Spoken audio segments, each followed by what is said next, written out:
responsable de comunicación, que no está aquí por eso. Está aquí básicamente porque es una persona que ha trabajado básicamente el tema que vamos a tratar hoy, tiene un doctorado en progresión sobre social law, que es básicamente una de las preguntas importantes que vamos a plantearnos es en qué medida puede haber procesos de transición de una relación social a una política social. Y creo que Marc es una persona adecuada para ayudarnos a entender un poco esta pregunta que creo que es importante dentro del contexto de la política europea. ¿Vale? Por tanto, bueno, agradecer por supuesto a Marc su disposición a hacer esta clase, que es la cuarta que hacemos en la UPF sobre temas europeos. Y a decir que la presentación será en inglés, pero luego la discusión puede ser en cualquier idioma, ¿vale? Pues en catalán, castellano, la lengua que queráis. Más hablará en español, ¿vale?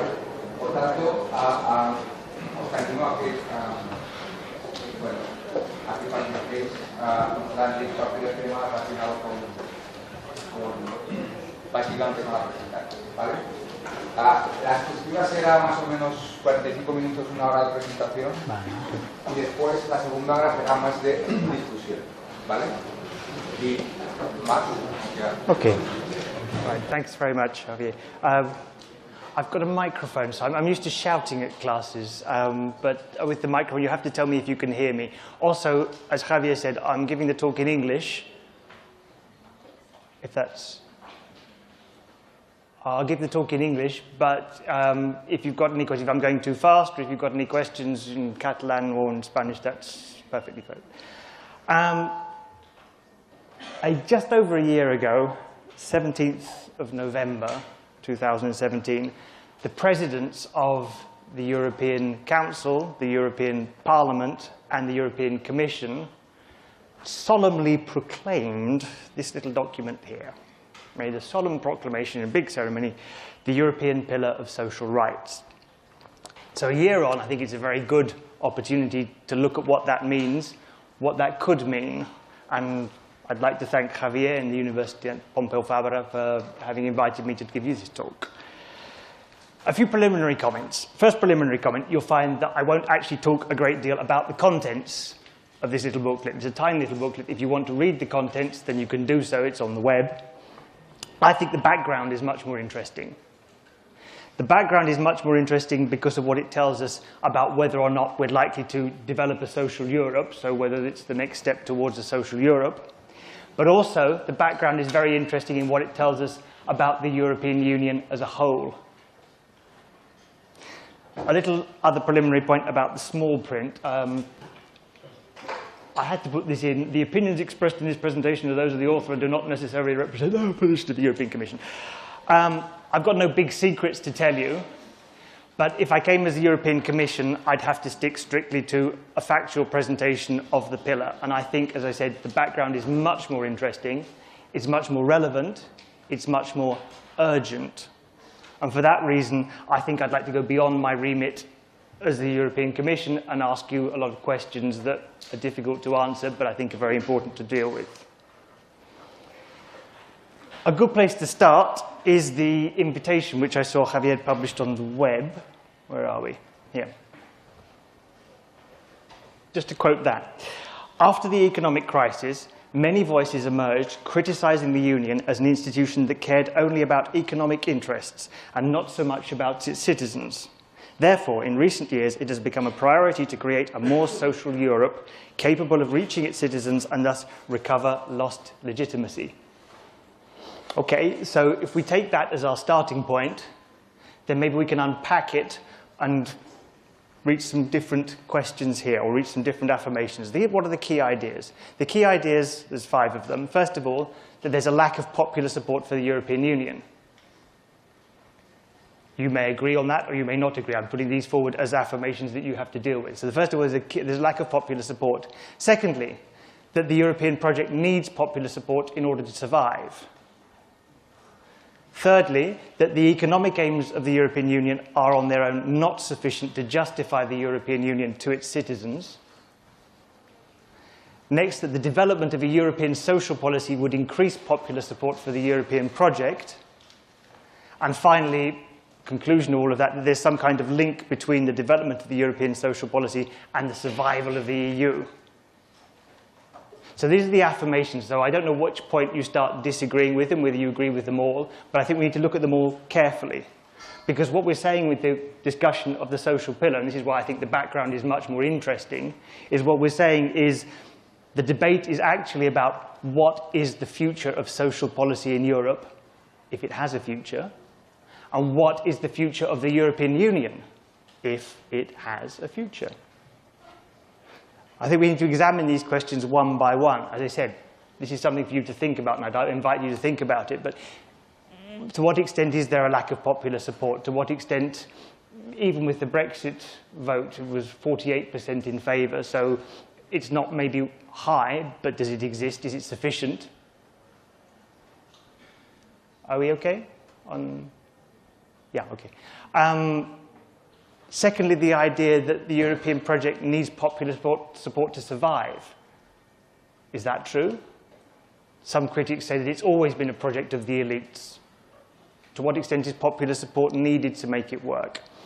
I don't know the answer to these questions. I'm asking you. Are the economic aims not sufficient to justify the European Union to its citizens? The single market works very well indeed within its limitations. We've made huge progress in that. Commercial policy, nobody was interested until the debate about TTIP, and the debate about TTIP, the proposed agreement with the United States, wasn't very factually based. Perhaps we never tried to justify the European Union in economic terms to the citizens. Maybe it's right, maybe it wouldn't be enough, but I don't know. Next, whether the development of a social policy would increase popular support sufficient for the project. Again, I don't know. It's a long-standing thing. People have said it would. That's for you to evaluate. I don't know the answer. And last, whether there's a link between social policy and Europe, whether social policy can save Europe, to put it at its most extreme. Those are the questions, and those are the questions I'd invite you to think about.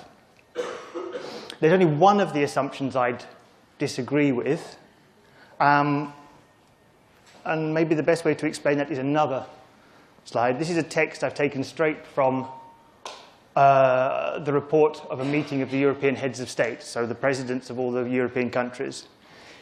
And it says, social policy. The heads of state and government emphasize that vigorous action in the social sphere is to them as important as achieving economic and monetary union. They ask the institutions, after consulting both sides of industry, to draw up an action program. The program must implement a coordinated policy for blah, blah, blah, blah, blah, all of that. Look at that statement. Does anything strike you as remarkable about it? Anything strange? Anything worth commenting about? Is it just standard institutional blah, blah? Well, the thing that I find interesting about it is that it dates from that. The first summit conference of the enlarged community in October 1972. So that language, which you could perfectly well, you would read in a document today and just not think it was anything unusual, 1972. So the point that I disagree with, perhaps, is that it's a recent phenomenon. It's been throughout the whole of the history of the development of the European Union. People have said, we need a social policy. So perhaps one of the questions is, clearly, if they said that in 1972, oh, by the way, before 1st of January 1974, we got the action plan.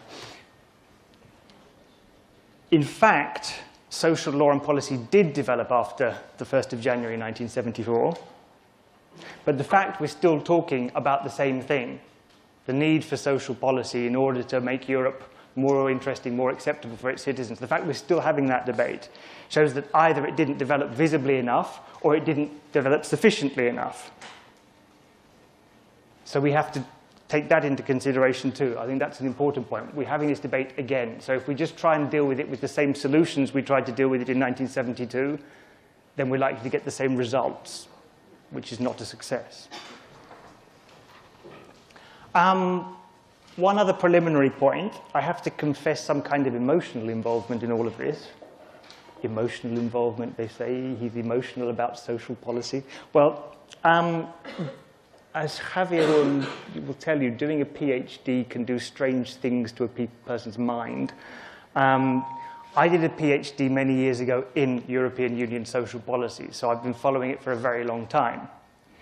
And it's not a happy reflection that almost 20 years after I finished my PhD studies, the debate is exactly where it was. It hasn't moved on. People haven't found new concepts or new ways of dealing with the same problems. And in terms of the European Union, well, I'm a UK national. And being a UK national at this point in European history is not a great place to be. Brexit has shown us that the European project is reversible. That the European project can... Oh, okay. Yeah. That the European project can go backwards as well as forwards. So we can't take anything for granted. The UK may be an extreme case in this matter, the opposition to the European Union, but it's not by any means the only case. You just have to think of political parties, sometimes mainstream political parties throughout Europe, who are saying that they don't see the point in Europe. They don't see the point in the European Union. So it's an important issue. But one that I would argue that in order to judge the European Union, we need to understand it properly. And a lot of the time, there isn't that understanding. That may be the fault of the European institutions. That may be that people aren't interested. It may be the fault of the media. I don't know. But the fact is that people often don't understand Europe, don't have the information necessary in order to judge it. My argument is that we need to be very clear on the reasons why the European Union exists and on why social law and social policy exist. There are standard explanations for these things which we take for granted about the reasons why these things exist, and they don't give us the full picture. And unless we have the full picture, we can't have that full understanding that we need in order to go ahead. If we don't have a full understanding, an incomplete analysis of the European Union or of why social policy is there, can lead to serious consequences.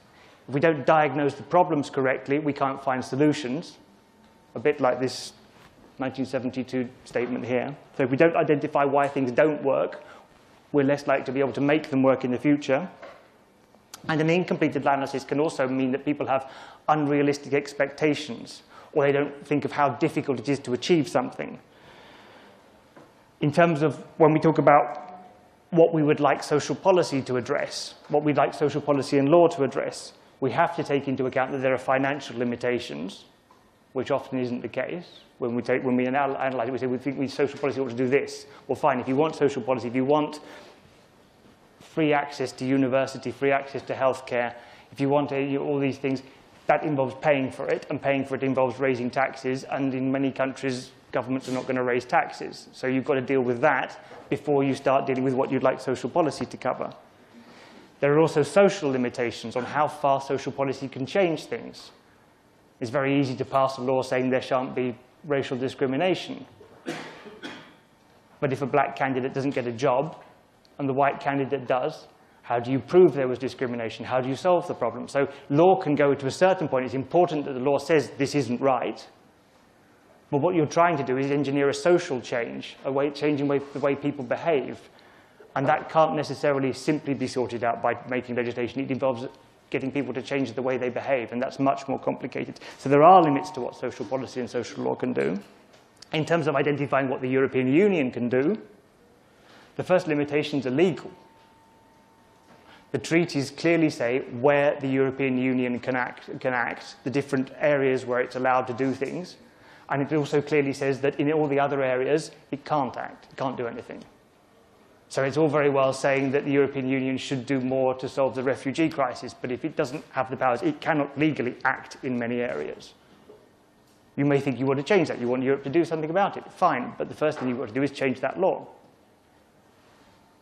There are political limitations.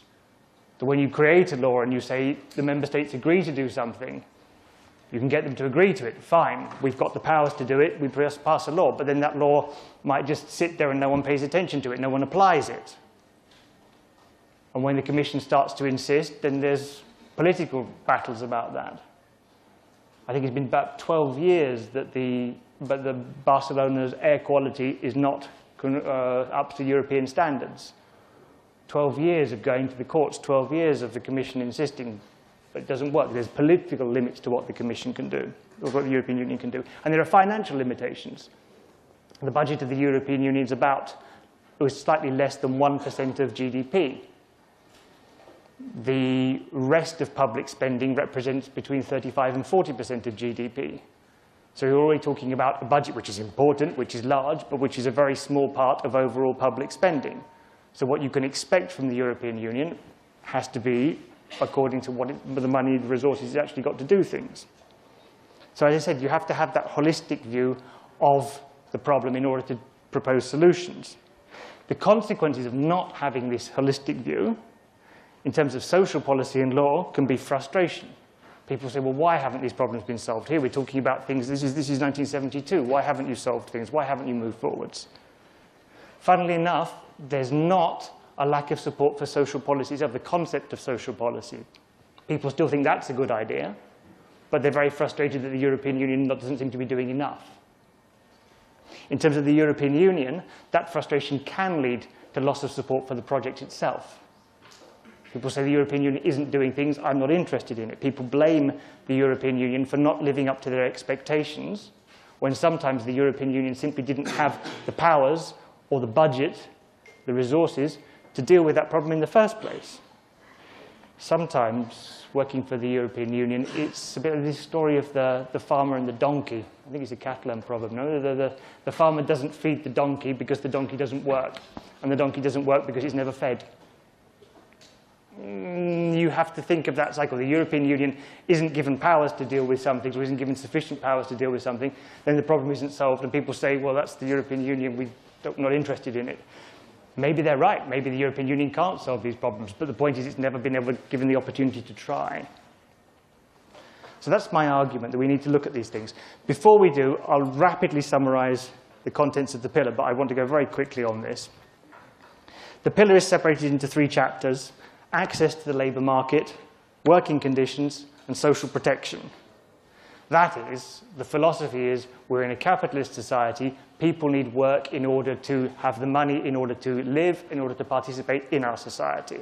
So what do? We have to make sure that, first of all, people are able to get a job, that when they're in a job, that the conditions of the work have to be certain standards, and then we have to deal with people who aren't able, through work, to have the resources necessary to have a fair standard of living. It could be that they're children, it could be that they're retired people, it could be that they're disabled, it could be that they are unable to find work. But it's those 3 categories of things we have to deal with. That's what we understand by social law. In terms of access to the labour market, these are declarations and principles that have to be applied throughout the whole of the European Union. So in education, there should be universal free education, and there should be training throughout workers' lifetimes. There should be individualized support in order to help people find employment. In terms of children, first of all, we have to make sure that poverty doesn't exclude people from the opportunity to participate in the labour market. So children have to be given the opportunity. We have to make sure that children from poor backgrounds can participate in our society. And also that parents, the fact of having children doesn't stop them from participating usefully in the labour market. And then we have no discrimination. So we have to make sure that there's no discrimination in access to work, that access to work is the same irrespective of sex, race, religion, disability, age, or sexual orientation. So that's the first block, the access. Second block is the working conditions. In terms of the working conditions, there's a lot here. Wages, we have to make sure that the wages are fair and that there's an adequate minimum wage, that there's information about the terms of employment so workers know where they are. It doesn't say what the terms have to be, but at least people have to know what they are. There have to be procedural guarantees for dismissal. Again, we're not saying that you can be dismissed or not be dismissed. We're just saying there has to be a clear procedure. There has to be promotion of social dialogue and worker involvement. So you're trying to get workers involved in the management of the enterprise with unions or without unions. High level of health and safety standards, protection of personal data, access to social security irrespective of the type of employment. So participation, everyone should be able to participate in social security. At the moment, in some countries, people, depending on their contract, aren't able to participate in the social security system, so they're not covered by the next phase, which is the safety net. Parents and carers should have access to flexible working time so they can try and combine looking after children or looking after elderly parents with work. There should be no discrimination whilst at work.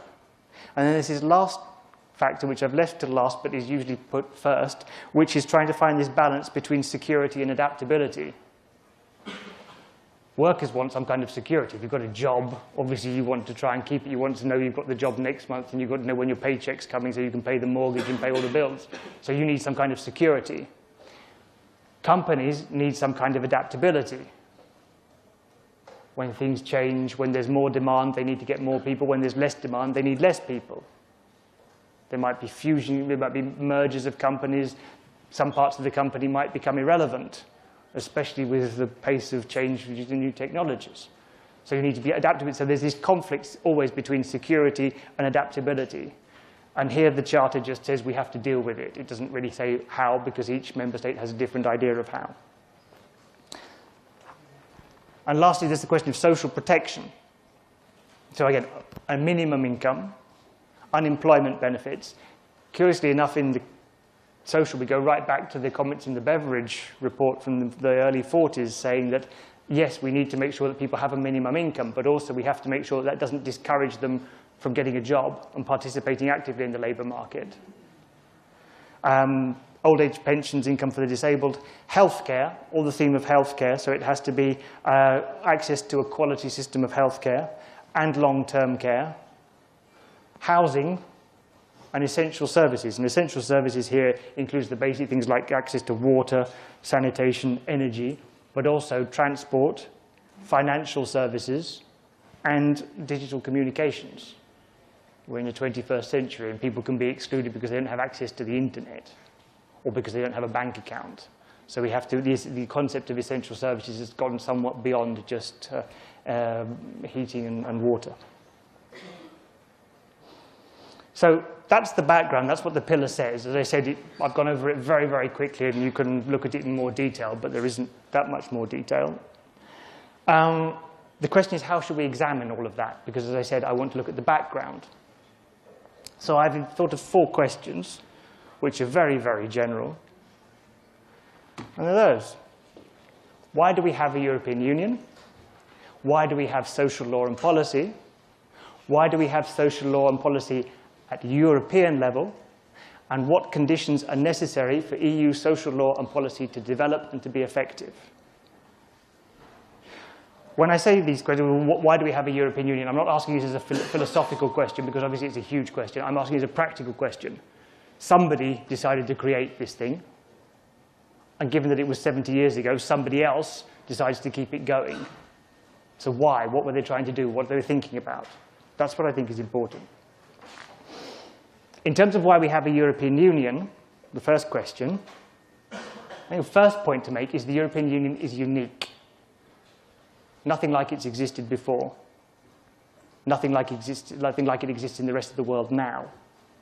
So in order to understand it, to have some understanding of it, we do have to look at what were the aims of the people who created it and what were the aims of the people who keep it going today. Why did they do it? What were they hoping to achieve then, and what are they hoping to achieve now? And having a clearer idea about that helps our analysis of the context. The first part of that question is, well, who are these people? And that's a very key point. The European Union is not a federation. The European Union has not developed to any significant degree its own political level. The member states' governments, and not the EU institutions, decide the powers. They decide what the European Union can do and what it can't do. They decide the budget, how much resources it has to do these things, and they decide how it works, which is what the treaties define. So it's the member states who decide all of these things, which is important because if we talk about how we want the union to be reformed, if we know that all those decisions are being taken by the member states, we know who we have to address the questions to when we want it reformed. If you talk to the Commission about what the European Union should be like in the future, we might agree with you 100%, or we might not, but we can't do anything about it because the decision is taken somewhere else. So, given that the decisions are taken by the member states, why did they decide to create the European Union? Why do they maintain it now? Why do they keep it going? Again, these are my ideas. These are my comments. I think the questions are important. You might have different answers to these questions. But what I'd really like to do is provoke you to think about this and disagree with me. Why did the member states create the European Union is a huge and complicated question, and that surely changes with time as well, because the challenges that face Europe in the 1950s are very different from the challenges which face it in the 1960s, which are very different from the challenges which face it today. If you think about where Europe was historically during all these times. My only key point in all of this is that often we're given this story that the European Union was a coming together of the countries after the Second World War, because they didn't want war again, so they came together to try and create something that would lock the countries into a peaceful system of living together. And this story is sometimes seen as an inevitable historical trend. So this happened and it was inevitable that it was going to happen.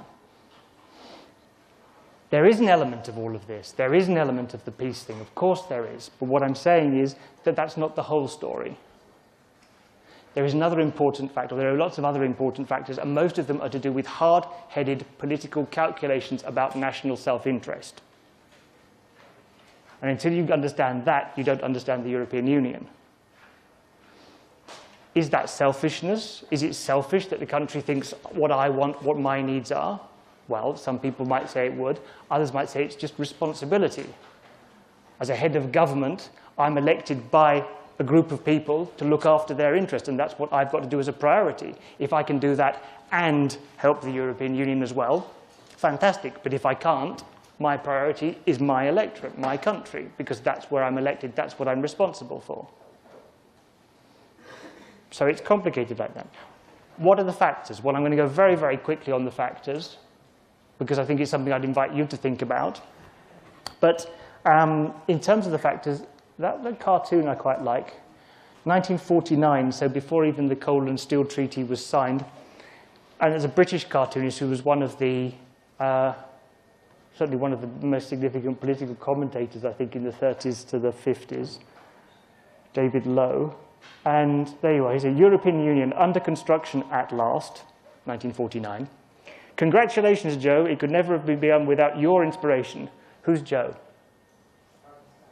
Stalin. So what's he saying? So what's the British cartoonist saying, why the reasons for Europe being created? Volunteer? Yeah. Why is it, what's he saying? The fear of communism. Yeah. Expansion. Just the Cold War. So it's not this coming together. It's a different sort of interest. So, so right away, there was a different vision. Again, it's one factor. The peace, the coming together, might be one factor. This might be another. There are others as well. Economic interests. Just simply the single market is an enormous benefit to all of the countries who participate in it. An enormous benefit. Some countries, the smaller countries, certainly wouldn't have the level of riches that they have, wouldn't be maybe even economically viable if they didn't participate in the single market. So that's hugely important. Political interests.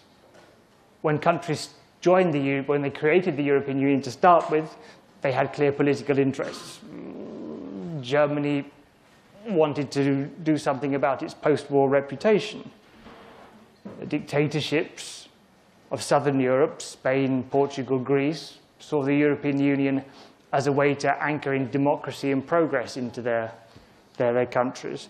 The ex-communist countries of the center and east of Europe in the 2000s also saw that Europe was something to do with the future at that time. But maybe we underestimated the difficulties of the double transition they had to do, because the dictatorships only had to change from democracy, from dictatorship to democracy. The Soviet countries had to change their entire economic system as well. So they went from a communist system where nobody owned even a bar or a shop to a totally different system, and they did it overnight. And that, of course, had huge repercussions. And maybe we underestimated the difficulties in that transition. But I'm saying there's all these reasons. Why do they still keep the European Union going? Well, there's the stability, the means of resolving differences between member states quickly and easily. There's the stability and influence within the rest of the world. There's lots of arguments why they keep the European Union going, which are not to do necessarily with this story we've been told about peace. From this perspective, if you take this perspective, then it would seem obvious that the European Union is to some extent supporting the model of the nation state. It's not replacing it, which would seem to be logical if we just take this coming together story. So it's obvious in that context that member states will limit their support. They will only want to cede powers wherever it's necessary, and where it's not necessary, there isn't an incentive to do so. They want to keep as much control as possible. That would seem to be logical if you take these other perspectives. And also, if you take it as the development of the European Union, where it developed social policy, going straight back to the point, the reason why it's so complicated and the reason why it happens as a patchwork is because you needed to get all these countries to agree at one point. So historically, there might have been a moment when you could get the countries to agree to something, so they agreed to that. And next day, you tried to get them to agree to something else, and they didn't. So the overall vision is something of a patchwork. It doesn't really make sense from an analytical point of view of why the European Union works in certain areas and doesn't work in others. But it works from a political point of view, if you understand the political basis behind all of that. Right, that's the European Union. Go back to the next one. Why do we have social law and social policy? Again, social law and social policy is a very wide area. It can cover many areas, as we've seen in the list of areas covered in the social pillar. Reference is often made to a European social model, because despite the very many important differences between the member states, there is a common point that all of the member states want a high level of state intervention in social issues. There's a very common point there. So we say there's a European model. What we have to remember is, like the European Union, it's something unique. We often take it for granted, but this is a unique and recent development. Since the mid-20th century, a single human lifespan, social law and social policies have expanded in Europe to an extent which has almost never been seen anywhere in history, and which doesn't have parallels in most of the rest of the world. Most of the rest of the world doesn't have a social policy like we have in this country or in other countries of the European Union.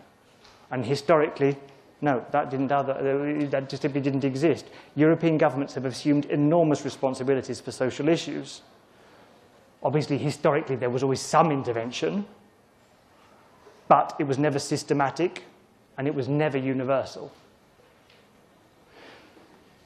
And I say it's very recent. Compulsory and free education only started really with the Bismarck reforms in the 1870s, and until the 1940s, there wasn't free education in some countries like Belgium. The massive expansion in free education started in the 1960s. So what you see here is a historical exception. Universities were for the elite and for people who could pay for them until a generation or two ago.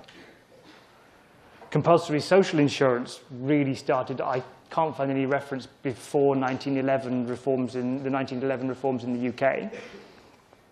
Welfare state. Maybe there were elements of it in New Zealand, which you can see as a European colony in this context in the 1890s, but it didn't really start until the 1940s and onwards in Europe.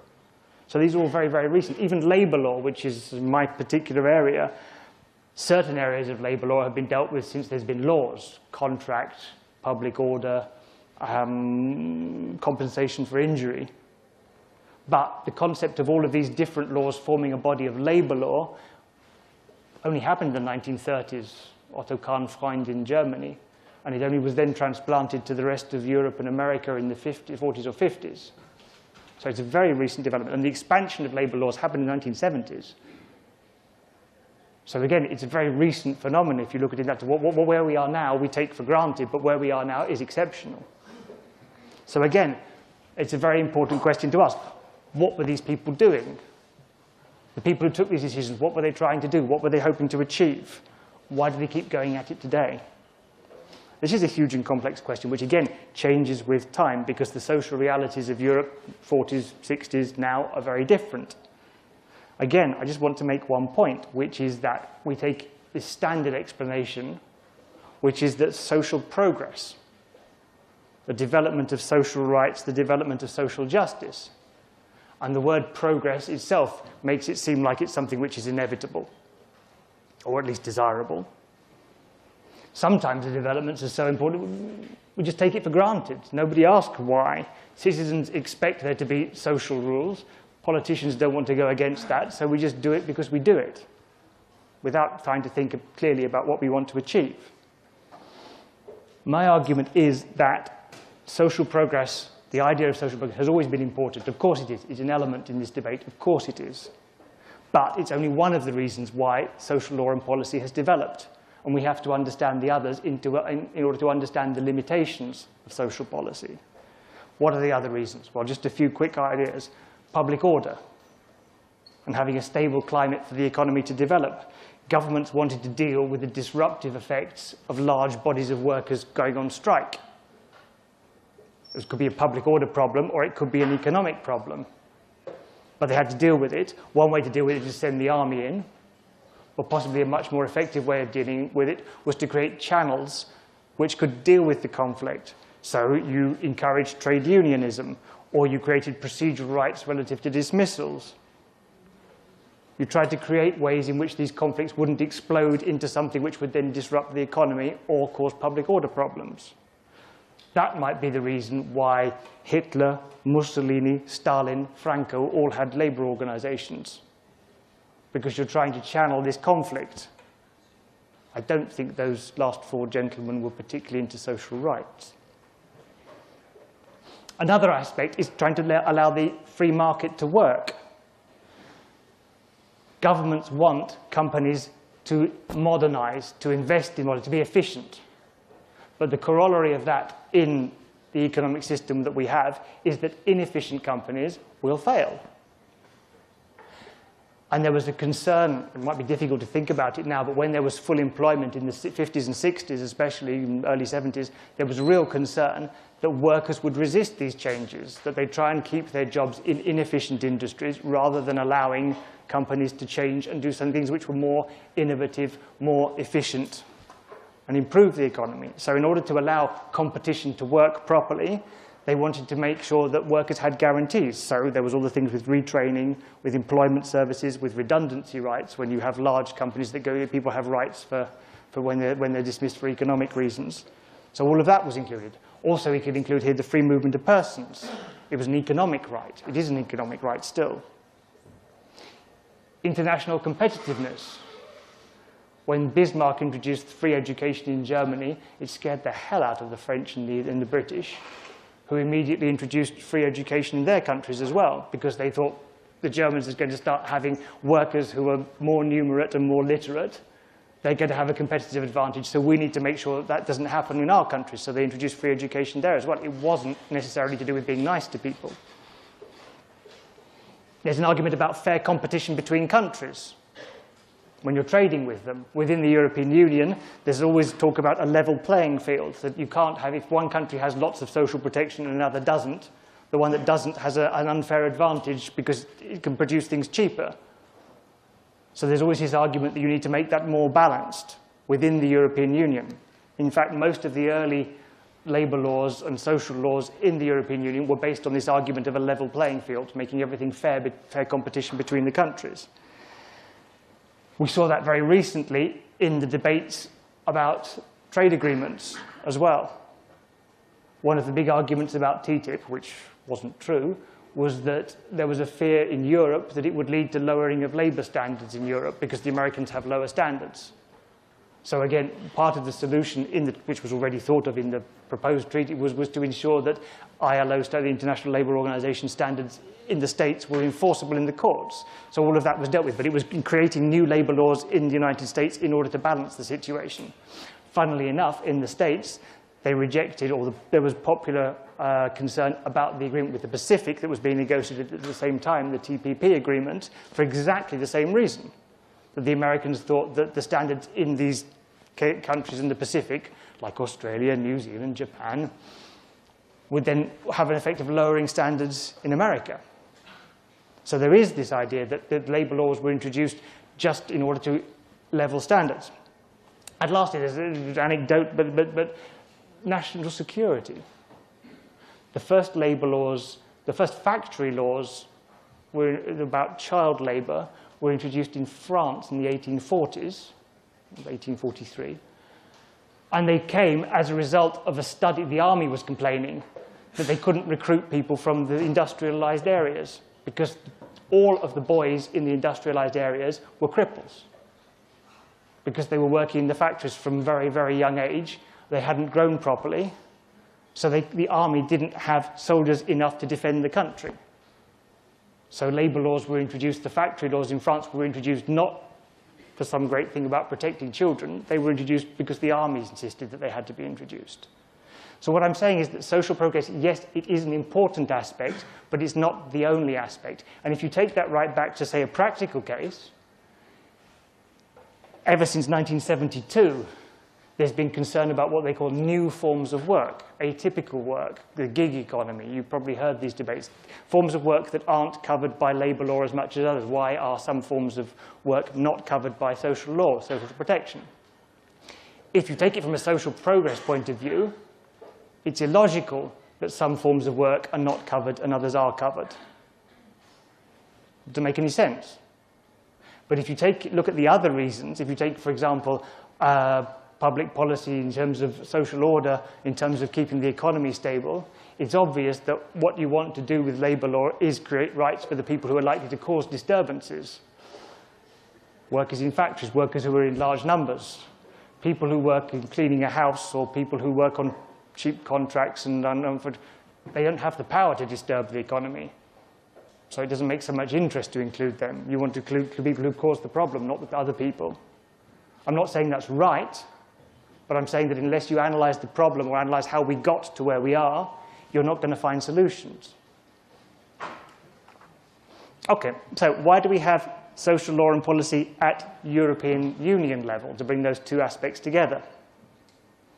Again, what were the aims of the people who created this social law at European level, and what are the aims of the people who keep it going? First of all, who are these people? The answer is slightly different from the first case, because in terms of European law, there are three actors: the Commission, the Parliament, and the Council. The Commission proposes measures, and then when they're adopted, it polices them. It checks that member states are enforcing them. But the political decisions are taken by the European Parliament and by the Council. It seems that, well, I'm not meant to say this is the European Commission, but there's an imbalance of power here, that the Council, what the Council says is much more significant than what the Parliament says, although the Parliament's powers have increased enormously. And the Council, who's in the Council of the European Union? Who's the Council? Anybody? The member states. So, again, the member states are the main actor, or take the political decisions, but there are other actors as well in this case. So in order to look at why social laws exist, let's first have a quick look at what social laws exist. Social law at European level is on these areas. They're in the treaty. As I said, if it's in the treaty, European Union can deal with it. If it's not in the treaty, we can't. Free movement of workers. There's a large number of procedural rules and measures to facilitate free movement. Procedural rules, coordination of social security, recognition of qualifications, a lot of laws about that, and a rule on no discrimination on the basis of nationality. Equality. Laws against discrimination started very small beginnings in the Treaty of Rome and expanded hugely from about late 1980s, early 1990s onwards. And now it is even the rules against sex discrimination are seen as a fundamental principle of the European Union. Employment policy, that's only allowed to be, that's helping people find work. That's clearly a policy for the member states. The European Union can only coordinate, no harmonization. The European Union only has powers to coordinate there. Social policy. Again, social policies, there's shared powers to legislate, but there's no doubt who's the senior partner. The treaty says the Union shall support and complement the activities of the member states. So the member states are the main actor, the European Union complements. There are areas where it's developed. In terms of employment rights, for example, there's rules on redundancy, on business transfers, on information that workers have to receive when they start a contract, rules against discrimination for part-time workers, agency workers, or temporary workers. There are specific labor laws. There's a lot on health and safety as well. especially since the 1980s. So there are social policy laws there. Education and vocational training, again, member states have the powers, European Union coordinates. Public health, member states have the powers, European Union coordinates. The European Social Fund, the Social Fund was created in the 50s and has the idea that you're trying to help people find work, especially where this thing about economic change has happened, where industries are running down, industries have collapsed. Then you can have money from Europe to retrain, to try and get people into new jobs. And there are lots of other funds as well. There's a Globalization Adjustment Fund, which does pretty much the same thing, but was created with some new money under Barroso. There's the Youth Guarantee to try and get young people into work. And there are funds, regional funds and agricultural funds, which can be used for development purposes as well. So there's lots of money out there, relatively speaking. And those are the areas of the policies. What you can tell about all of that is that there's an awful lot of normative things. There's a lot of laws, and there's a lot of soft law as well. There's a lot of projects trying to get people to do things, trying to get people to act in a certain way. There's not a lot of redistributive policies here. Social policy is often about redistribution of wealth, helping poorer people with money. We've taken tax from richer people. That the European Union doesn't do. So it's very much limited to normative and soft law. It's not holistic. It doesn't take an overall vision of the needs of social policy. It works in some areas and not in others. And in many areas, we've seen it's just limited to coordinating what the member states do. And the other point that's important is it's often very hard to see.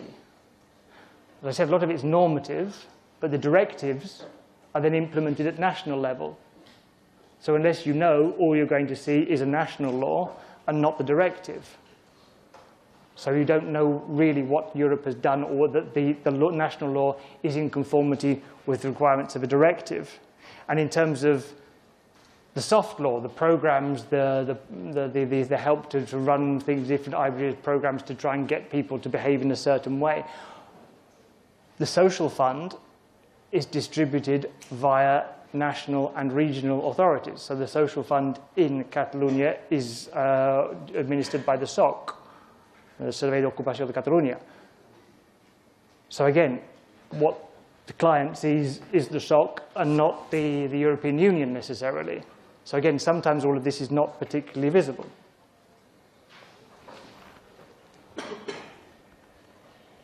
What were the reasons for development? Go back to this a bit. What were the reasons for all this developed? Again, it goes beyond this idea of Europe and peace, and it goes beyond this idea of social progress. There are specific reasons. The free movement of persons was part of the single market, a political choice to include workers in the market. Part of that was because in the 1950s there was a concern that there was areas of unemployment and areas of places where people needed workers, Germany. So there was this trying to facilitate this transfer to solve unemployment and the need for workers at the same time. But part of it's due to things like, well, there's an idea that if you create imbalances in a single market, then you create real problems, which is what happened in NAFTA.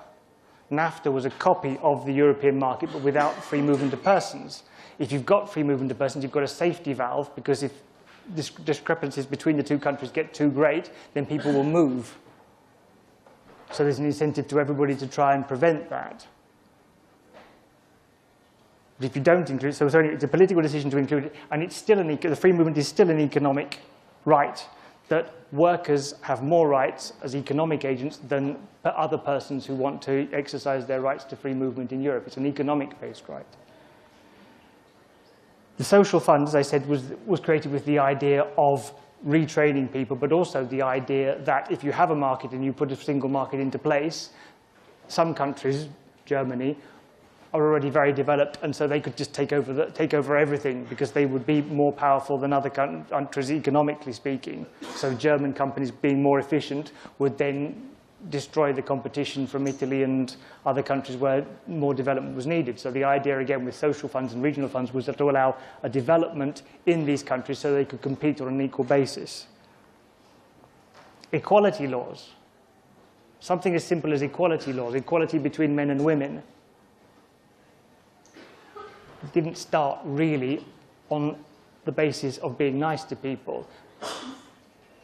In 1950, the French introduced a minimum wage, and it was a minimum wage for all workers. It wasn't, France introduced the vote for women in 1945, so in 1950, they weren't really thinking about the issues of women's rights, but they introduced a minimum wage, and they didn't put that it only applied to men. They said that it was just a minimum wage to all workers. When they came to negotiate the Treaty of Rome, there was great concerns that Italy hadn't got a minimum wage, so women, were paid, especially in the textile industry, were paid an awful lot less, and that meant that the Italian textile industry could be much more competitive than the French industry. So they put in the treaty a requirement that men and women shall get equal pay for work of equal value. And that sat there from 1957 till about 1974, when an air stewardess, Mrs. Defresne, took a case to the European Court and said, do you mean this or not? And the European Court said, yes, we do. And so the whole of the law developed from that point. But the origins were economic. In terms of labour law, again, what the labour law that's developed in the European Union has developed through these ideas, which I mentioned, of market fairness, creating a level playing field, and through the idea of economic progress, making sure that efficient companies can succeed and dealing with companies that fail. So all told, there are many factors which led to the development of European social law and policy, but in order to assess them, we need to assess the reasons why they were there, not just think that they were there solely for the purpose of social progress. And if we go back to the idea that Europe needs popular support, then we can ask, has enough been done? If it has been done, is it visible enough? Do people know about it? And if more needs to be done, then how do we go about doing that? How do we go about doing more? And that's the last part that I want to talk about quickly, which is what conditions are necessary for EU social law and policy to develop and to be effective. Quick list. My list. You should have your own. I think this political will is important. Member States' governments have not only to be convinced about general principles, but they have to be convinced enough to get down to negotiating the details of agreements, of policies, and of laws. And that's not always easy.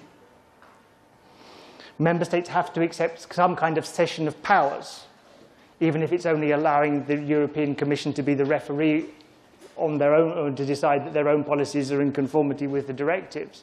There has to be some kind of cession of powers. So there's political will. We have to take account the different starting points within the member states. A law that's very ambitious in one country might be ridiculously unambitious in another. It depends on how you see things.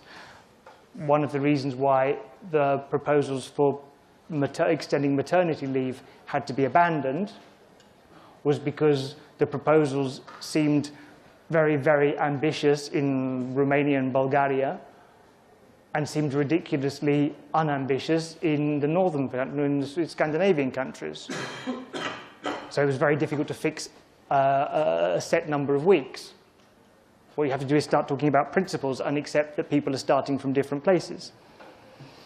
You have to take different national starting points, different practices into account. When you're trying to change the law, it's usually more effective to build on what exists already than try and change entirely what exists already. That's been shown in quite a number of cases on European law. But it also means that where European law has developed most successfully in areas such as discrimination and free movement, where member states didn't have any pre-existing law, or very little pre-existing law. And you need to be clear about what social law and policy can develop and in what it can do, what it can achieve, and in what sort of timescale it can achieve it. Changing the way people behave in terms of discrimination takes time. Just to go quickly on this, in the 1970s, a quick sort of panorama of how things have worked and why they haven't worked where we are now. So the context of the pillar. In the 1970s, there was an action plan, as you saw, which was drawn up by 1974. It was mostly legislative. So it was mostly new laws, directives. They took an awful long time to negotiate at a time when there was only 9 member states. And after the negotiations, there was a great deal of difficulty in getting the member states to follow them. Famously, the British government, under Mrs. Thatcher, respected their obligations that the previous government had accepted to do a new directive on acquired rights for workers and business transfers. But the minister putting this to Parliament said, I am recommending these with a remarkable lack of enthusiasm. That passed, but then they blocked everything else. So the legislative path was blocked from 1979 onwards. The European Court of Justice has had an enormously important role in developing European social law, very significant in areas of free movement and equal pay, for example, where it's taken these principles, like I said, with the air stewardess, and said, do you mean it or not? Yes, we mean it.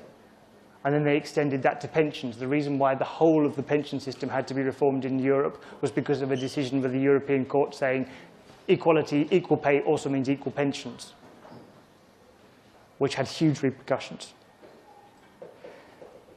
But the activism of the European Court has had a paradoxical effect, which has meant member states are possibly much more reluctant to create new laws because they can see that these laws can actually come back and bite them. So they're worried about them. Because the powers are so limited in other areas, there's been an awful lot of soft law initiatives. But the things got blocked. From the mid-1980s onwards, there was new initiative to try and revive social Europe and different methodologies.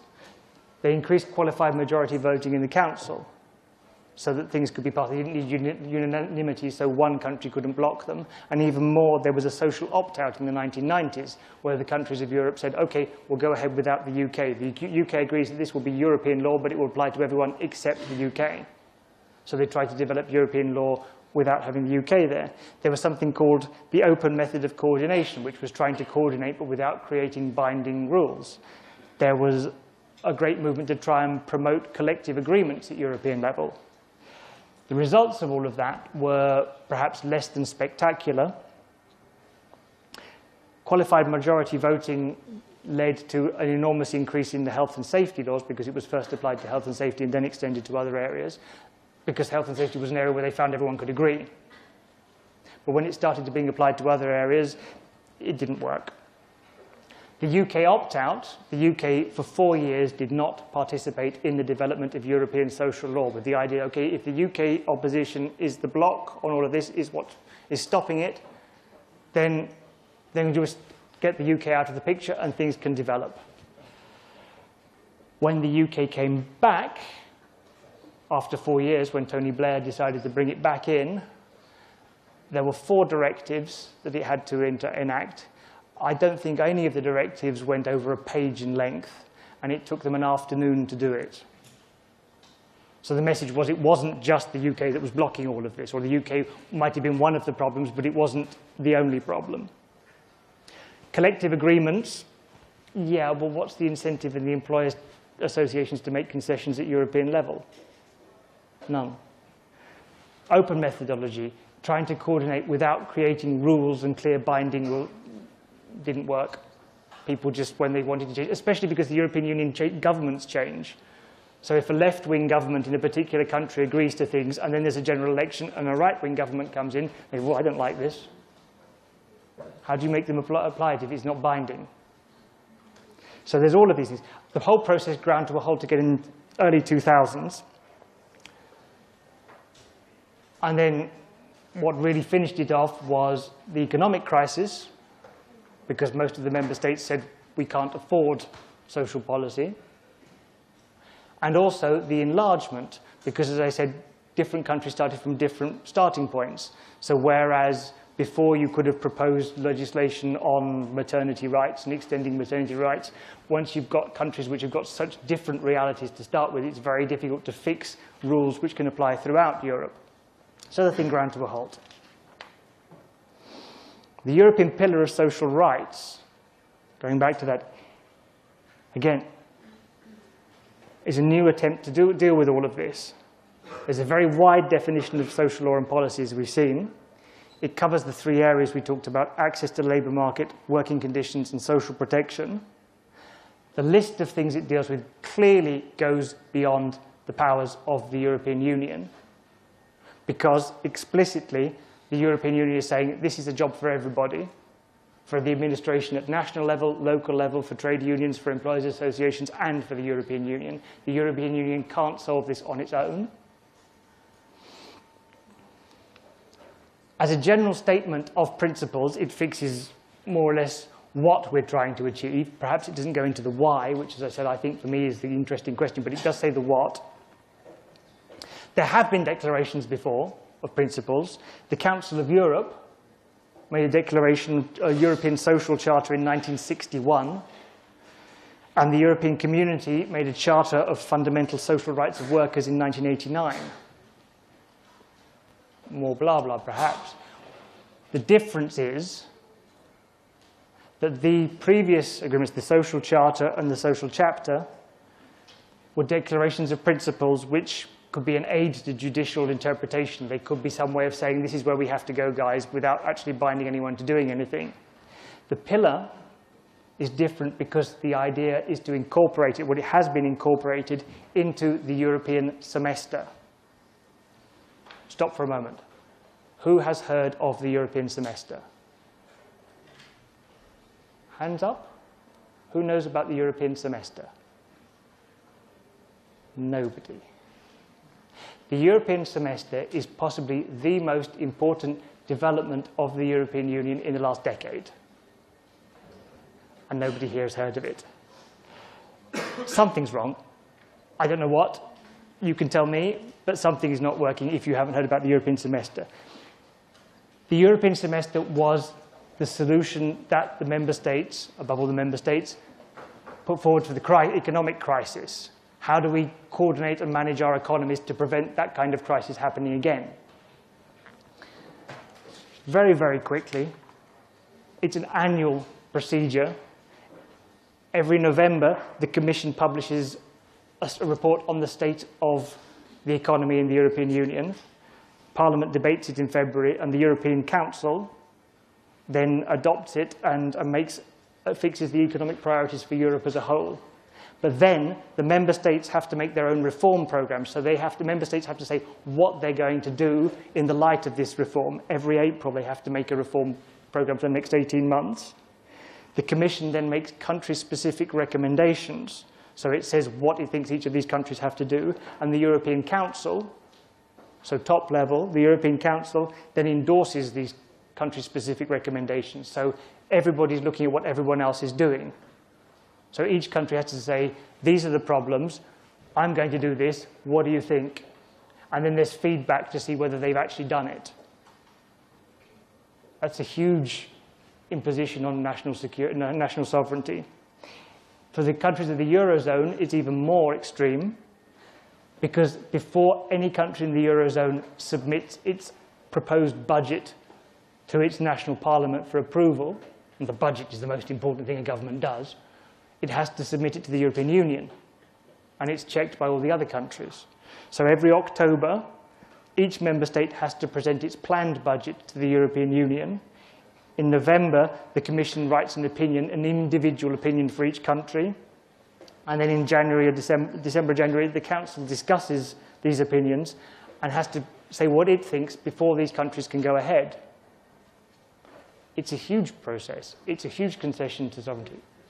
Maybe it's not perfect, and certainly it's not necessarily European Union, because a lot of it works with a new treaty that was signed. A new European treaty was signed, but between the states and excluding the European Union. But all of that's now underway and has been working for 5 years. There's a significant degree of coordination. It adapts to each of the member states. It says these are the general problems, but we look at how each individual state is going to do it. What are the conditions of each individual country, and how are they going to deal with it? The media coverage, such as it is very, very limited. It's limited. You might have seen in the last few days the Italian government has been arguing with the Commission. Well, that's part of this. The Italian government submitted its budget. It wasn't in line with what they'd agreed a few months before in terms of the priorities for the rest of Europe. So the Commission said, hey guys, and now there's a big fight. but it comes across in the media as a big fight without explaining the context. This process is now underway, and the idea is this pillar of social rights, these principles, should also form part of that process. So every year, there'll be an evaluation, an individual evaluation of each country in how it's progressing towards the social needs, the social program of the European Union. What are the needs? What's this country doing? Taking into account that countries are starting from different positions. So we've got that. The question is, of course, although this is clearly much more than the statement of intent, it could be something important. Will it work in practice? And how will the public see it? And that's to end on my conclusions, well, my questions more than conclusions. Will the pillar promote the development of social Europe? Well, it's there. It's a methodology that really could work, but it will only work if it's used correctly, if it's used in that way. If member states oppose it, then there won't be any means of getting them to comply. So it depends on the political support and the popular support that it achieves. If you think that European social policy is being dealt with in this way, you can start to participate. You can say, your own government, is this working? Are you doing what you said you would do? The fact that none of you have heard of the semester indicates that it might not work. Next, can the development of social policy save the European Union? Well, go back to the initial question. So as I said, there's a lack of popular support. Does the European Union need that popular support? Are the economic aims not enough? And would the development of a social policy save the European Union? Those are questions that you have to answer. And lastly, what do you want the future of the European Union to be? I'll put you in capital letters, because I don't mean you in general. I don't mean what does one want. I mean you, and I mean you, and I mean you. It's an individual decision. Let me insist on that a bit. On the 30th of March 2019, I will cease to be a citizen of the European Union.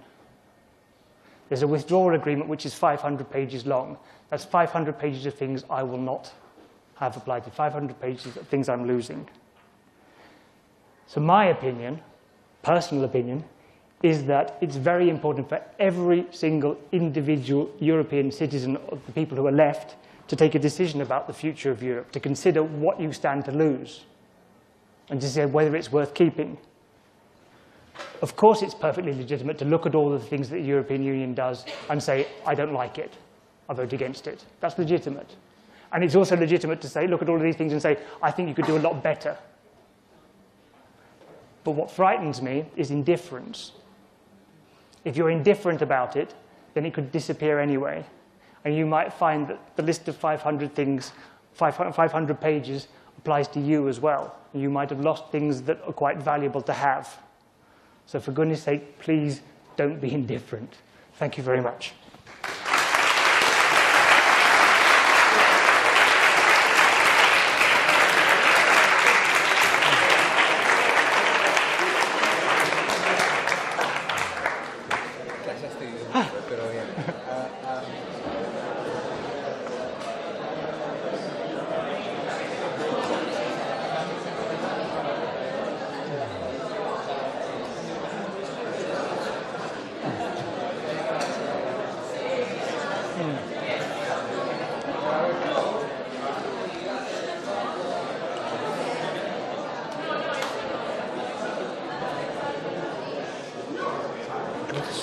Semestre no lo hemos visto todavía, pero no, es que estamos esto del pacto fiscal, que estamos en el tema 5, que es la unión monetaria, y justo nos quedamos antes ahí, pero lo van a ver, ¿eh? Porque esta es la primera asignatura que viene de política europea. Vale, sí.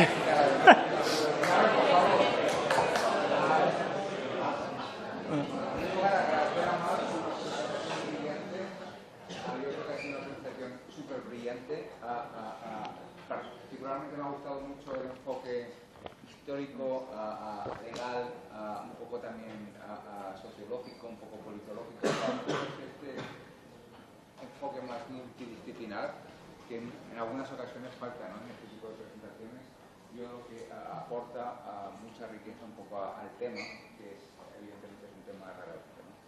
Bueno, tenemos unos 30 minutos para discutir lo que queráis.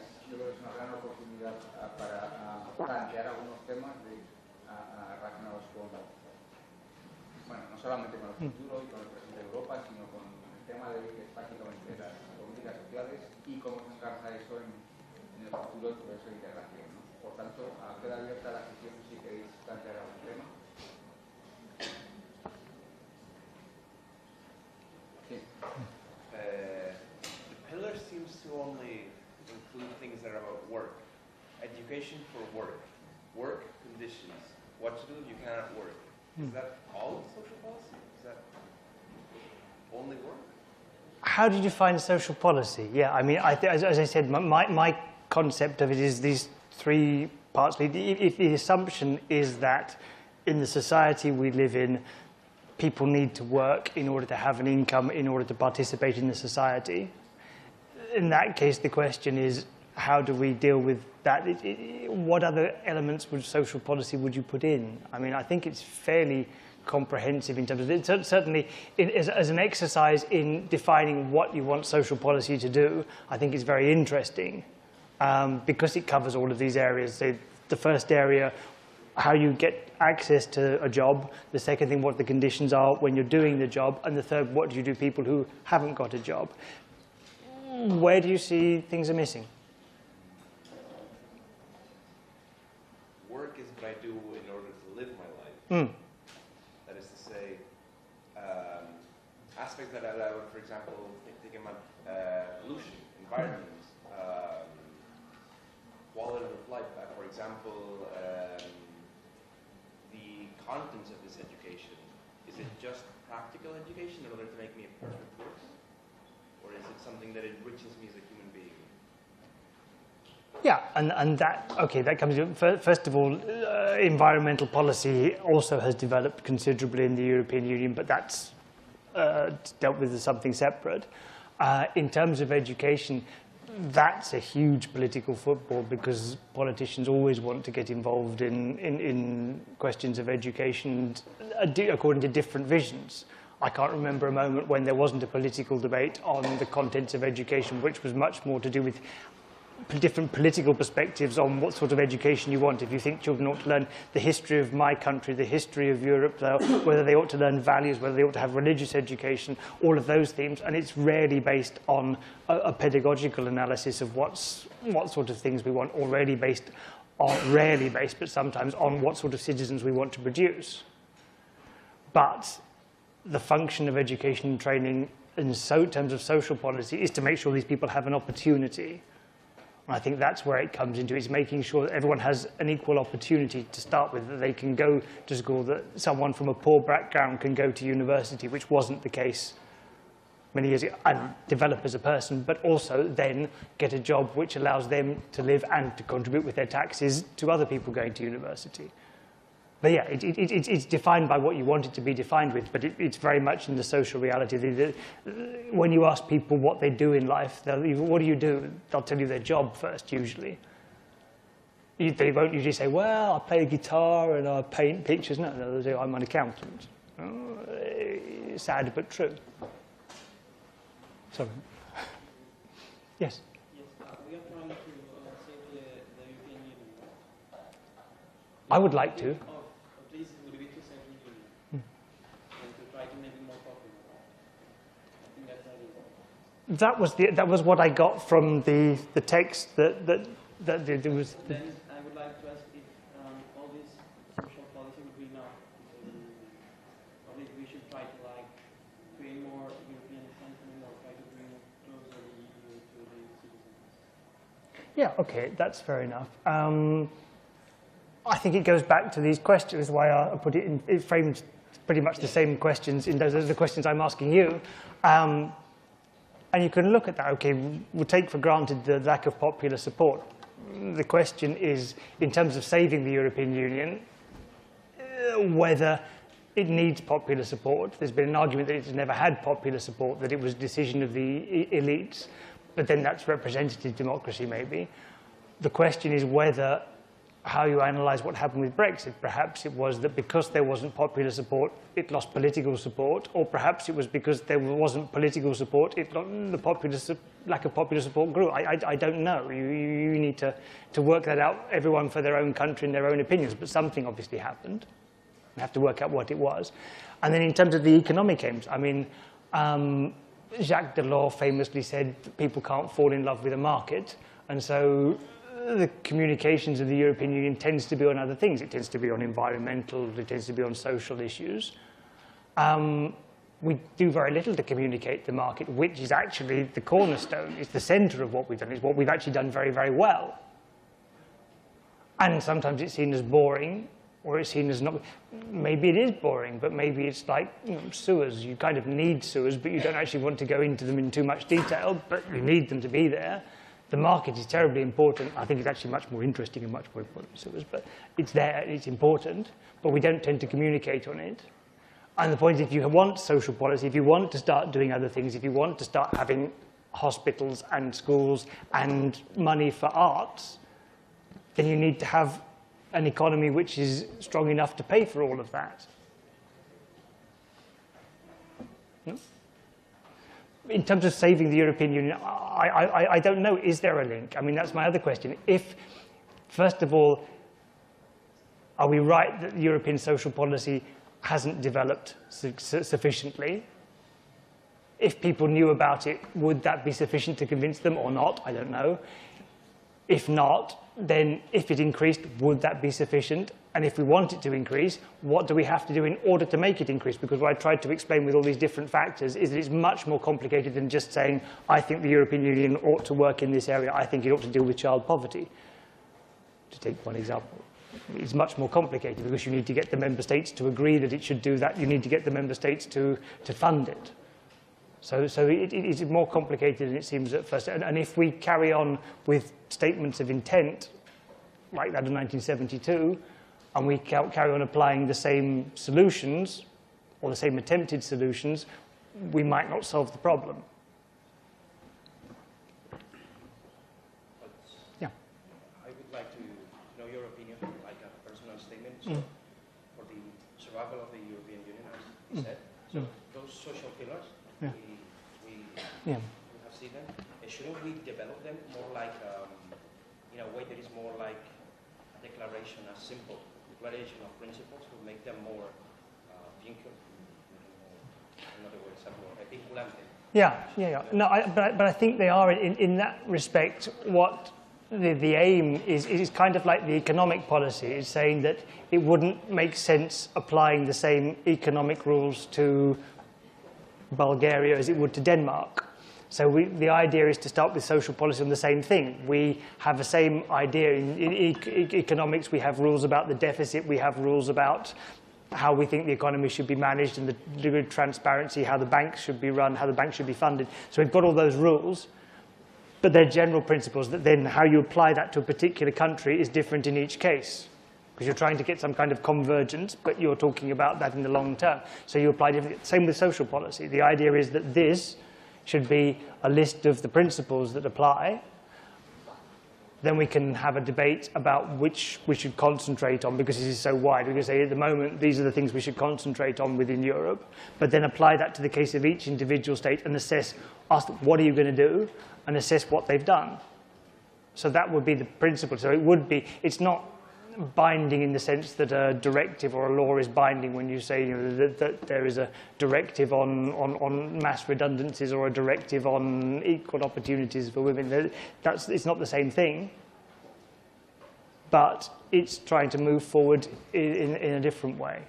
And it might work, but we have to look at, if we believe that social policy is important for the European Union, we have to look at the conditions that need to apply in order for it to work. And one of them is knowing what's going on and looking at what is happening at member state level. Second part. Maybe this is a problem, right? That is, maybe there are some, you said, maybe they are way too wide, way too ambiguous. This fact that, member states don't want to see powers into European level. So maybe this yeah, but I think again, I was thinking in terms of communications, which is where I'm working and I'm critical about it. The European Union tends to like to present itself as an orchestra. Everything's perfect, people in suits and everything note has to be perfect. It's not. It's like a jazz group. We're improvising, and sometimes it comes out reasonably well and sometimes it doesn't. But if you take it like that, when a jazz group plays, you appreciate it as much as an orchestra, because part of the thing is that the jazz group shows you how difficult it is, and you realize the difficulties. If we realize the difficulties in getting 27 countries with governments that change all the time to agree to things and then to stick to what they've agreed to, then it's a miracle it works at all. So maybe sometimes it's a question of looking at things half reasonably full rather than being totally empty. I think what we've got is really quite something special, which has never existed before. There's never been this degree of integration before. Does it work in every sector? No. Does it work perfectly? No. But how do we get appreciating what we've got and also thinking about what would happen if we lost what we've got is important as well.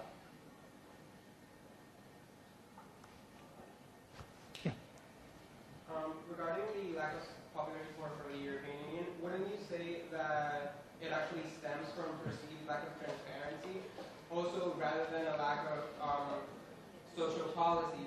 For example, if you examine some of the cases like Barroso that moved from ex-president of the Commission to being part of Goldman Sachs, or the La Rosière report that was basically put together with an advisory group in which 4 people had links to the financial industry, like that is perceived by the public as something negative. When you say that the lack of public support and the crisis that we're living in the European Union really comes from like the lack of transparency that it portrays. I think, yeah, and fair enough question, and I think that goes back to part of your question which I didn't answer because I forgot. I think it's important, but I think it's also important to be. One of the things, I mean, I remember having a debate with TV presenter from TV3, and he said that, that European Union is terribly complicated and people can't understand it because it's terribly complicated. Oh, I'm English. I came here. And you're telling me about consells comarcals, about diputacions, about comunitats autònomes, about comunitats forals, about...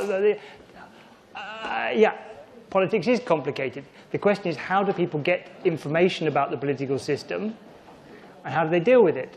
One of the things that's strange about the European Union is it's unique. It's not a country. So if you talk about a country, Ruritania, the Ruritanian minister is coming. You don't ask what's Ruritania. You've got some idea that it's a country. A country can be like Andorra or it can be like Brazil. There's a huge difference in what a country can mean, but we're comfortable with the concept. The European Union, we don't know.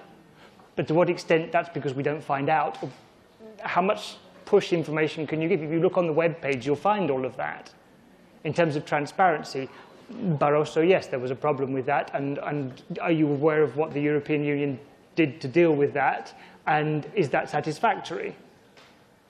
So yeah, you're saying, okay, that's true. The other thing, I'm not sure about these precise circumstances, but I could probably find you an explanation and say, okay, this is what happened really. Are you happy with that or not? But judge it on what the European Union's reaction to that was as well. And what President Juncker's reaction was to, it wasn't just Barroso, it was also Nelly Cruz. What the reaction has been, the changes in the rules that have happened, is that sufficient?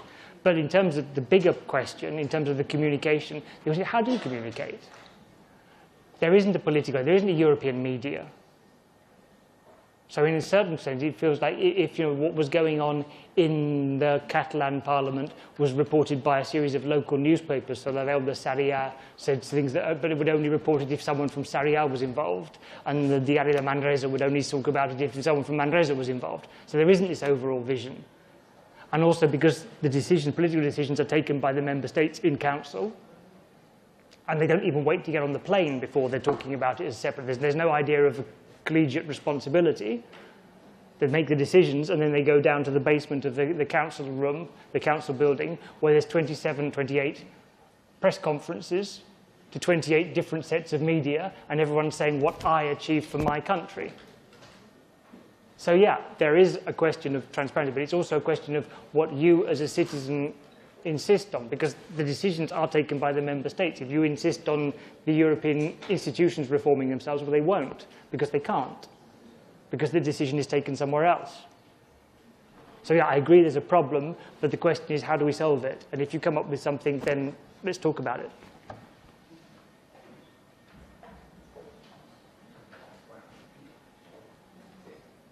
I would like to ask something in relation with your job for the European Commission. Your condition of British citizen, Yeah. is a problem to keep your workplace in the European Commission, or do you have to adopt another Yes.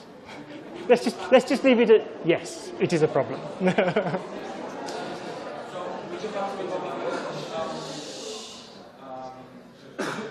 nationality to keep your job for the European Commission?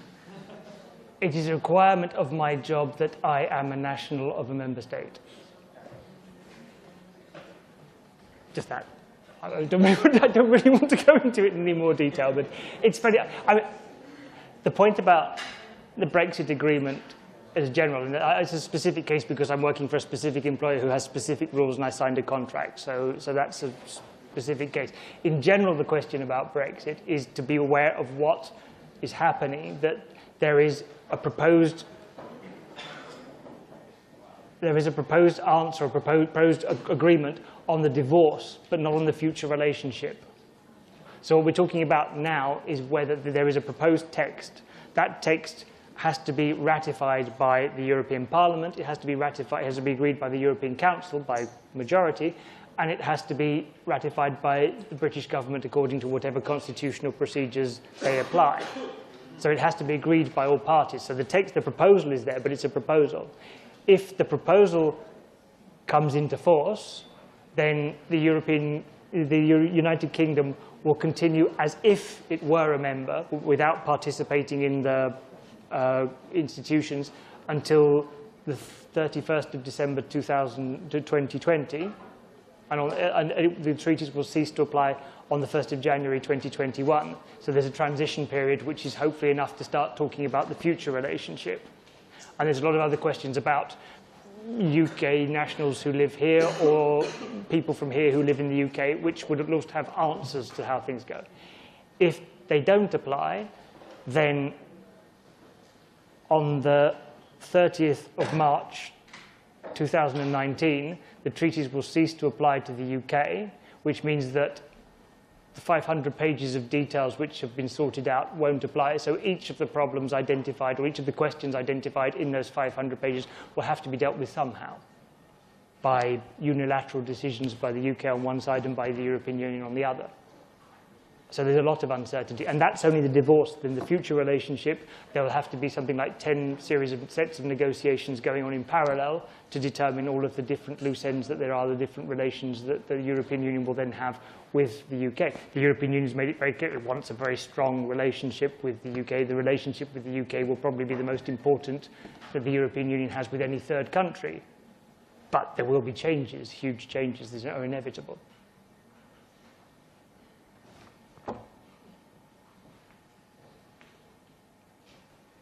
Me gustaría hacer dos preguntas. La primera es, no comparto, comparto en general el enfoque de la clasificación, pero hay algún aspecto que yo creo que ha sido tratado con justicia, entre comillas, en el sentido de que, por supuesto que la Comisión en la Unión Europea tiene capacidades limitadas, pero tiene capacidades, y la pregunta es, ¿tiene capacidades, por ejemplo, que cuando hablamos de pensando ahora por ejemplo en la Comisión Barroso, tiene mucha capacidad económica para introducir determinadas políticas que evidentemente tienen un impacto en los estados, ¿no? Y en este sentido, por ejemplo, yo tengo la percepción de que la Comisión Europea ha ido cambiando el paradigma a lo largo del tiempo en los países europeos y hemos ido pasando una especie de paradigma más socialdemócrata, básicamente en el sentido de que, por ejemplo, en los años 80, 90, en el cual el Estado o las instituciones públicas eran responsables de, por ejemplo, de las políticas de empleo, de políticas sociales en general, y de un modo progresivo, con algunas políticas que han venido desde la Unión Europea, se han ido desplazando poco esa responsabilidad a los ciudadanos. Y ahí yo tengo la percepción de que hay un cambio de paradigma. Ahora, si por ejemplo una persona está desempleada, es más responsable el ciudadano, en el sentido de que tiene muchos medios, es verdad que hay muchos fondos para formarse, etcétera, etcétera, y para formar parte del mercado laboral, pero evidentemente en este tipo de políticas la Comisión sí que ha tenido un papel muy activo, y estoy pensando sobre todo en la Comisión de Barroso, del señor Barroso, cuando básicamente, bueno, tuvo muchas declaraciones, algunas de ellas muy discutibles, pero por ejemplo, cuando decía que el objetivo fundamental de las políticas de la Comisión era bueno, alimentar los intereses de las empresas europeas, ¿no? Básicamente. Entonces, bueno, y lo dejo ahí porque sí que me gustaría un poco, esa parte de la presentación creo que ha estado ausente y sería interesante hacer un contraargumento en esta dirección. Y el segundo tema que creo que es importante y que no ha salido es, yo creo, básicamente en la Unión Europea hay tres tipos de legitimidad, ¿vale? La legitimidad procedimental, que podemos hablar en qué medida esa funciona bien, la legitimidad de resultados políticos que se producen, y la legitimidad básicamente en el sentido de pertenencia, ¿no? Y las tres están relacionadas. Pero aquí, dado que es tan difícil cambiar un poco esto, que te has expuesto con Mar cuando has hablado de es tan difícil cambiar las normas de funcionamiento de la Unión, porque básicamente estas decisiones se adoptan por unanimidad, y eso hace inviable que estas políticas, las políticas sociales, se puedan introducir, pero a lo mejor sí que se puede la Unión Europea centrar. Cuando hablo de la Unión Europea me refiero a la Comisión Europea, no solo, pero fundamentalmente, a lo mejor sí que se puede focalizar en la legitimidad de resultados, más que en la procedimental, que ahí no tiene nada que hacer, porque evidentemente es una decisión del Consejo, o incluso en la legitimidad más del sentido o sentimiento de pertinencia, ¿no? Que por cierto están también relacionados, ¿no? Entonces, bueno, este es un reclamo que hace Scar, politólogo alemán de los años 80, y creo que tiene razón, ¿no? O sea, realmente cambiar lo que son las instituciones formales en la Unión Europea es muy difícil, pero a lo mejor cambiar los resultados, o por lo menos en algunas áreas, precisamente para hacer que este apoyo al proceso de integración evidentemente se incremente, a lo mejor sí que es más factible. Entonces, la pregunta sería en qué medidas factibles esto se puede hacer así, y me gustaría conocer tu opinión. Comes. Well, two easy questions. Okay, first of all, in terms of the limited powers of the Commission, what I meant to say with that is, or my key argument there was, I really want to say is, it's not simply a list of saying, I think the European Union ought to do this, which is largely these declarations which we've seen. If citizens say, I think the European Union ought to try and solve the refugee crisis, I think it ought to have dealt with the economic crisis differently, okay, perfectly legitimate to say that. But start from where we are now. Don't start from your position of what you think the European Union ought to be doing, but start from the position of where we are now, what powers does it have, what resources does it have, and decide how we get from there to where you want to be. That's my argument. Because otherwise you're just going to say that the European Union ought to do these things, and I guess most of the people who work in the European Commission would say, we'd love to be able to, but we can't. Because we're not allowed to, or because we don't have the resources to do it. So again, it's a question of not so much of what first step is to identify what you want the European Union to do, but the second is to say, well, how do we get from where we are now to where we want to be? In terms of your things about the economic impact, yeah, that relates to a lot of soft law stuff, and I guess that's really where the European Union has developed an awful lot, because it hasn't got direct powers and because legislation is very different. There's an awful lot of soft law, by which I mean there's a lot of money for European projects, and you basically double the budget by co-financing the project. So you say, we'll pay half of a project to look at how you deal with a particular social problem in order to get the member states to work in that area. So you can direct them to work in a specific area.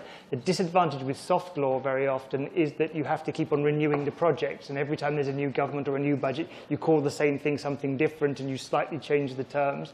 And so there becomes these terribly confusing arguments about things. You remember there was the Europe 2020 debate, and then there was the Juncker's priorities, and then it's very confusing to see where you're going because there's so much of that. In terms of how the Commission is dealing with social policy and whether it's more left-wing or more right-wing or what the vision is, well, first thing to say is that you wouldn't find it strange that a town hall or an autonomous community or a national government changed its politics just after elections.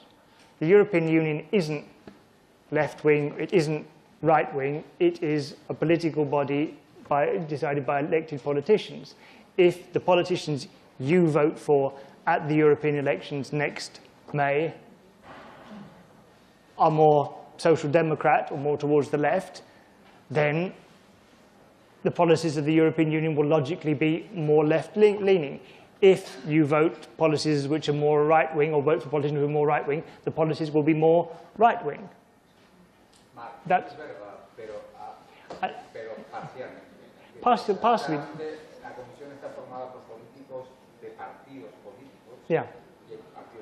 Hay políticos socialdemócratas, hay políticos conservadores, hay políticos liberales, y por tanto algún tipo de impactos que tienen. De hecho, cuando se analiza en perspectiva histórica las políticas en los años 80, en los años 90 y ahora, hay gaps. Con lo cual, algún perfil político sí que existe. Yeah, but it's a political profile. I mean, one thing is the direct link between, in the elections now, since the last elections, there was a decision that the European Parliament will put forward the candidates. So the President of the Commission will specifically be of the party that commands the majority in the European Parliament. So Juncker is from the Conservative Party, European Popular Party, because the Popular Party won the elections.